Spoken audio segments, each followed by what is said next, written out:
Today's scripture is from Esther, chapter 4, verses 1 through 16. When Mordecai learned all that had been done, Mordecai tore his clothes and put on sackcloth and ashes and went through the city, wailing with a loud and bitter cry. He went up to the entrance of the king's gate, for no one might enter the king's gate clothed with sackcloth. In every province, whenever the king's command and his decree came, there was great mourning among the Jews, with fasting and weeping and lamenting, and most of them lay in sackcloth and ashes. When Esther's maids and her eunuchs came and told her, the queen was deeply distressed. She sent garments to clothe Mordecai so that he might take off his sackcloth, but he would not accept them.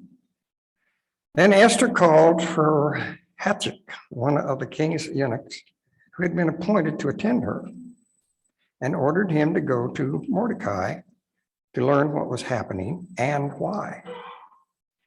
Yates went out to Mordecai in the open square of the city in front of the king's gate.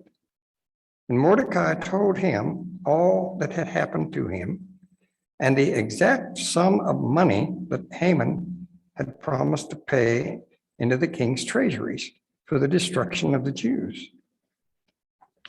Mordecai also gave him a copy of the written decree issued in Susa for their destruction, that he might show it to Esther, explain it to her, and charge her to go to the king to make supplication to him and to entreat him for her people.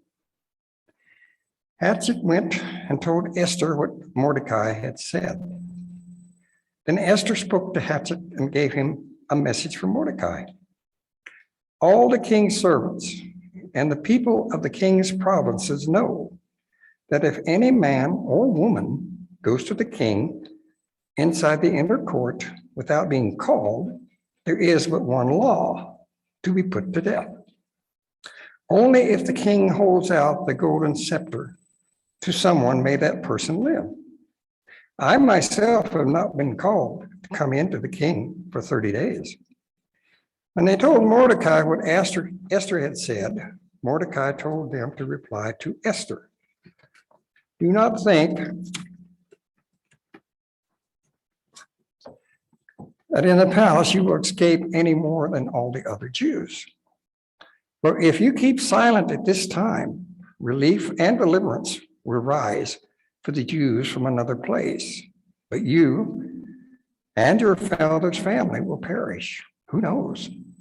Perhaps you have come to royal dignity for just such a time as this." Then Esther said in reply to Mordecai, "Go, gather all the Jews to be found in Susa and hold a fast on my behalf, and neither eat nor drink for 3 days, night or day. I and my maids will also fast as you do. After that, I will go to the king, though it is against the law, and if I perish, I perish." Lord's scripture for today.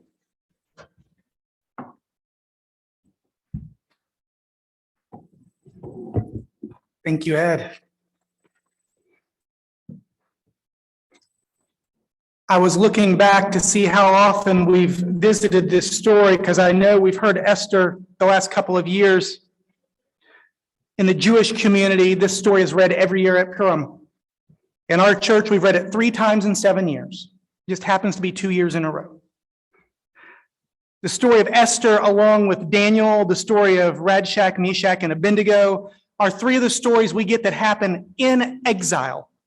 They're different than a lot of our other stories that happen in Jerusalem, in Judea, in the southern areas of Palestine. This happens away in exile. Queen Vashti was the original queen in the story, but she did not follow the king's commands, and so she was banished for fear that other wives would stop following their husband's commands. The men of the nation come to the king and say, "You can't let your woman show disrespect or ours will all start rebelling." And then what's going to happen to the social order? Biblical family values, folks. The king then holds a beauty pageant to replace Queen Vashti. No one in the king's circles knows that Esther, the winner of the contest, is Jewish. It doesn't seem to matter. They're just looking for the best arm candy for the king. Mordecai is Esther's guardian, an older cousin, or maybe uncle. Mordecai has connections and hears of trouble for the king earlier in the story. Mordecai warns the king about the coming trouble, and the plot is unraveled. Mordecai is a hero. His name gets written in the book of the king for being a supporter of the empire. It doesn't matter, though. Haman is second in command to the king. Think the movie Aladdin, think Jafar, a guy with a big hat who's pulling the strings behind the scenes. Haman likes to be respected, but Mordecai will only bow to God. And he definitely won't bow to the second in command.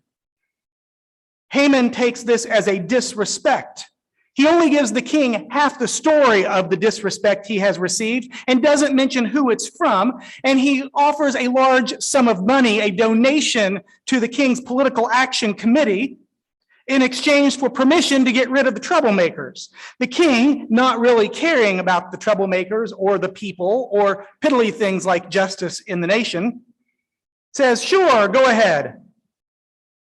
Mordecai joins the Jewish people in mourning, in prayers of lament, and in the physical sign of mourning of sackcloth and ashes. He challenges Esther and says, maybe you were put into this place of privilege for such a time as this. Esther doesn't feel like she's in a place of privilege. She's in a cage, a lovely one, but she can only go to the king if called upon by punishment of death if she doesn't follow. And she saw what happened to the last queen. No one knows where she ended up. Esther does go to the king. The king does like Esther a lot. Esther does out Haman for the manipulation, and Haman ends up hanging on the gallows he had built for the Jews. This is just one story where the Jewish people felt like they might be ended, like their lineage, their identity might be ended. It's difficult sometimes to wrap our brain around the Jewish experience because we're used to nation states. We're used to thinking if you're Italian, you're from Italy. If you're American, you're from America. If you're from Texas, you're from Texas. Any of these three countries work as examples. We don't think about our culture, our ethnicity, our story being what is taken away. Some will flaunt that idea. They will abuse that concept in our culture wars in American media, but at no point does anybody think your understanding of being American is going to be taken away. We have insecurities around it. We throw a million flags up everywhere we can put them out of fear we'll forget where we're from. But there's not a fear of losing your culture, your history, and with it, your relationship with God. We don't have the two connected in the same way. When we watch news today, we need to remember Esther. We can also not forget England expelling all Jewish residents in 1290, Spain doing the same in 1492. It was a busy year for politics in Spain. When we watch the news these days, we cannot forget the concept of the diaspora, Jewish people feeling forced out of communities, spreading across Europe, Northern Africa, and the Middle East. We cannot forget how vulnerable they were to the Nazi Party and their propaganda. If Esther were an isolated incident, if Esther were an isolated experience of anti-Semitism, the nation of Israel might not even exist today. The history of Israel is a cultural and political story of marginalization. They survived by clinging to their faith and their ancestors and clinging to each other. And interwoven in that, inseparable from both, is the presence of God. Stories of Noah may have sustained Sarah and Abraham. Stories of Abraham and Sarah may have inspired King David. Stories of David and Solomon may have given hope to Esther and Mordecai. The leaders of one generation give rise to the next. Esther was not raised to be a queen. She wasn't raised to be a Jew in a strange land. Her family were taken into exile. They were trying to get along. They were trying to be faithful to each other and to God in a strange place where all the rules, all the expectations had changed. The temple and all the traditions were back home. They were forging a new path and doing their best. They were trying to be faithful to their God with also, while not being too obvious, without upsetting others, rocking the boat, upsetting the order of things in this new kingdom. Esther was raised to fit in without forgetting. To fit in without forgetting. How many cultures in our American context feel that struggle every day? How many people within the LGBTQ community can identify with that? Trying to be yourself, be true to you, while also fitting in, while also not drawing too much attention. How many people, because of the color of their skin, find themselves trying to fit in while also being true to where they came from and who they are? Esther was raised to fit in without forgetting. At some point, she finds herself equipped for more. At some point, she found herself in a space to make a huge difference. And in our story, in the face of fear, Esther rises up. She speaks up. She's not a politician. She's not a community organizer. She's a pretty girl who won a beauty pageant. That's how she got there. But at some point, she discovered she was so much more than the way the world saw her. She was more than what she had previously achieved. She had the potential for a new life, a new identity, and she had to claim it. The relevance to our world is staggering. In the face of fear, who will rise up in our world today? In the face of hate, who will speak out in our world today? In a world that tells so many they have no voice, where people are abused and the power of others leaves them fearful of losing it. At some point, we have to rise up. We have to speak out. For some, that might mean running for office. For others, it might mean organizing for change. For some, it might be telling our racist uncle how ugly his words are and not waiting to do it in private.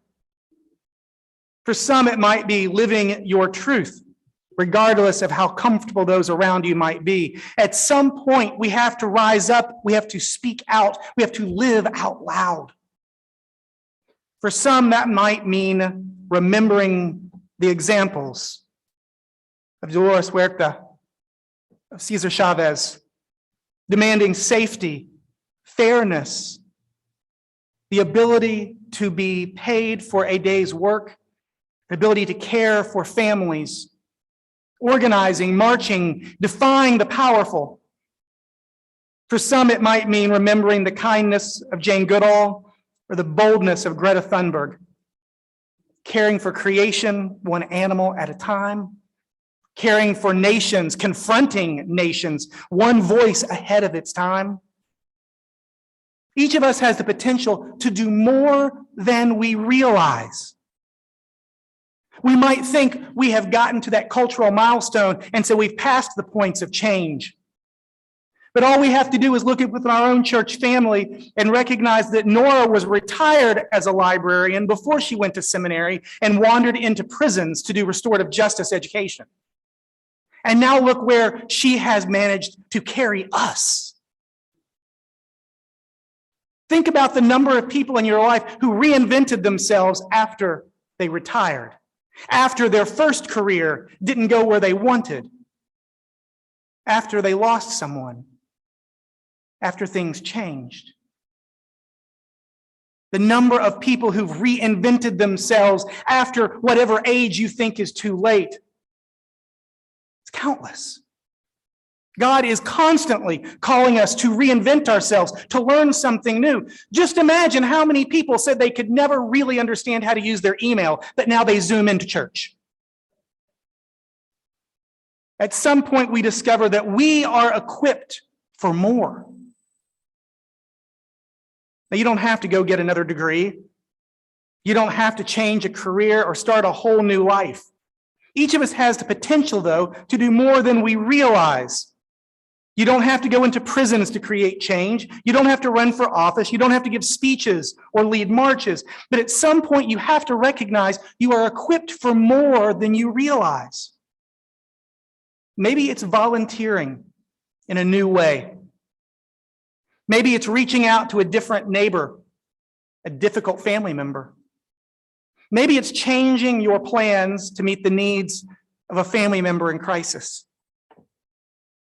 Maybe it's opening our arms to family, even though we feel like our hearts have hardened. Maybe it's learning, even though we thought we were done with that.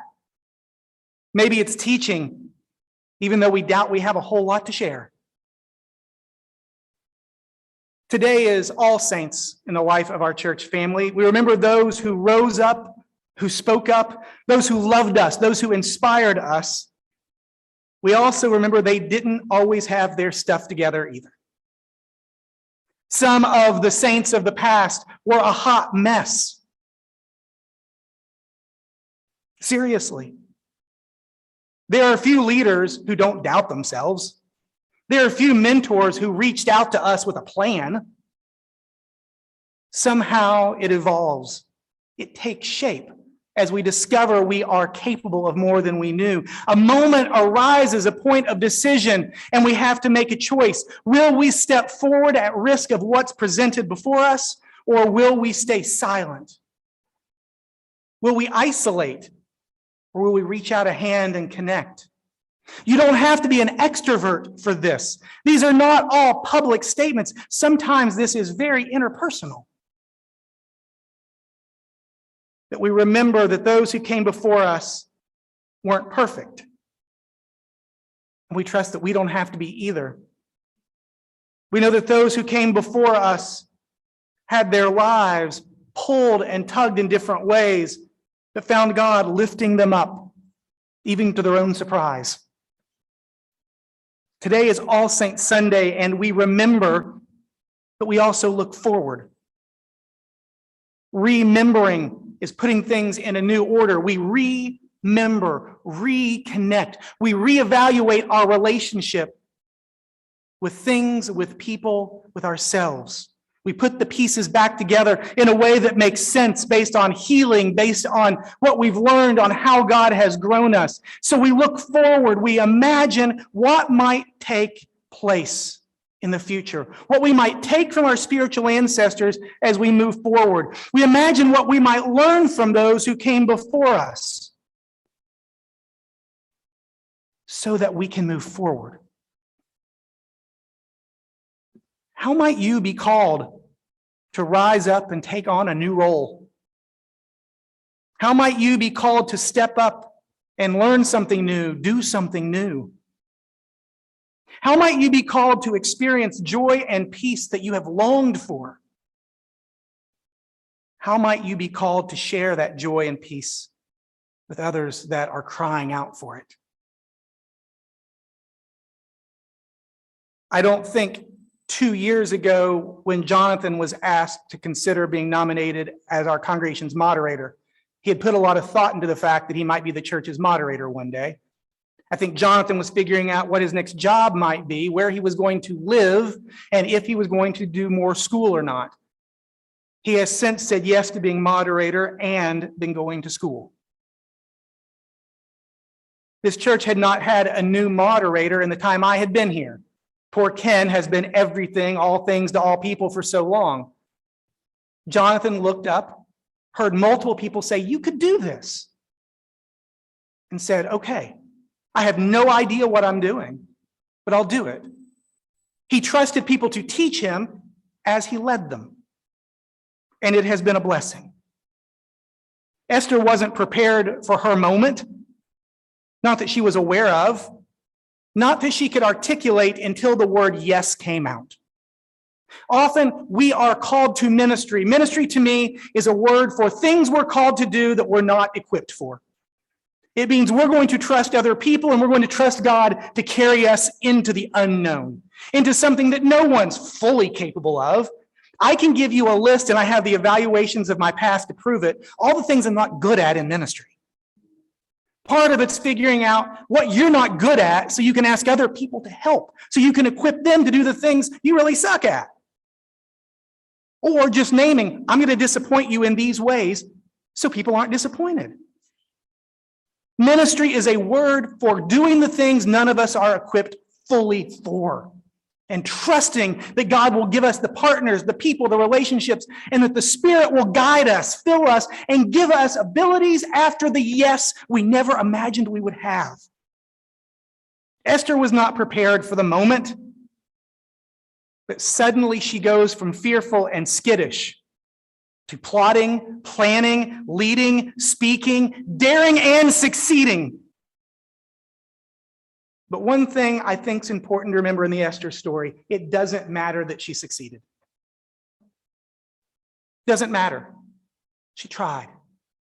The point of the story wasn't whether or not Esther would succeed. Mordecai says from the beginning, if you don't speak up now, God will deliver us from someone else, but let our family be the ones to lead. Mordecai trusts that God will make things right. In the future, God will be bigger in the eyes of the people. The glory of God will be seen more fully, that God will not leave them to abandonment.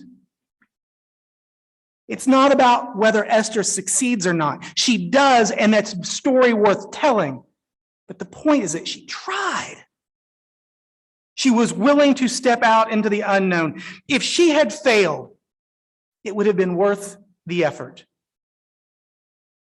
We're not called to succeed. That's an American construct. We are called to try. We don't have to win. That's a prosperity concept. But we do have to serve. We don't have to draw a crowd to make a difference, to change the world. But we do have to try, to rise up, to speak up, to try and make a difference. Are we equipped for a moment such as this? Nope. Will we do it together with God's help? Will we do more than we've imagined? Yeah. Yeah. What will it look like? I have no idea. Neither did Esther.